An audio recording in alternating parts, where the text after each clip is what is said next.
What's up guys? Welcome to Smart Tutorial Sub. And for today's tutorial ay tuturuan kayo kung paano ma-recover ang Roblox account without phone number, email, or password this 2024. Pero bago tayo magsimula ay huwag kalimutang pindutin ang like, share, and subscribe. Una pong step of course ay buksan ang Roblox account. Then pindutin po yung sign in since may account na tayo nakalimutan lang ang password. Then ilagay po yung iyong username. And dyan, nakalagay po na incorrect username or password. Ganito po ang gagawin nyo dyan. Pumunta po sa Google Chrome at isearch po ang roblox.com support.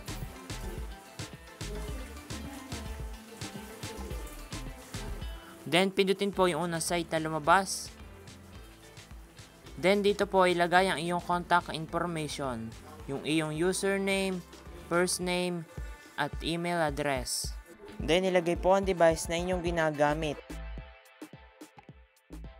Then ilagay po yung type of help category. Pili ko po ay account hack. Pindutin po yung please select at pindutin po yung forgot password. Then ilagay po yung description of issue. Ilalagay ko po ito sa description para makopy po ninyo. Then, i-check po kung tama yung information at issue details na nailagay ninyo. At kapag sure ka na po, ay pinutin yung continue.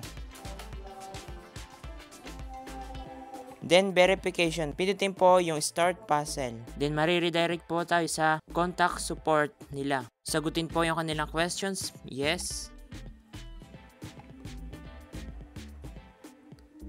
Then, may nilagay daw pong 6-digit code sa email. So, tingnan natin.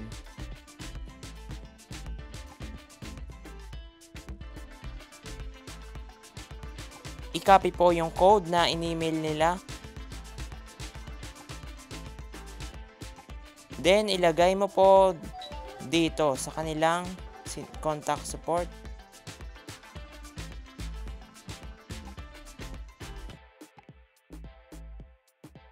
Yan, great news daw. Na-update na daw yung aking account sa verified na email.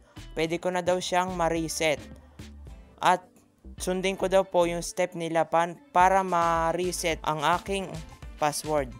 At kung nakatulong ako ma-recover ang account mo, ay tulungan mo naman ako. Please, pindutin mo ang like, share, and subscribe. Thank you!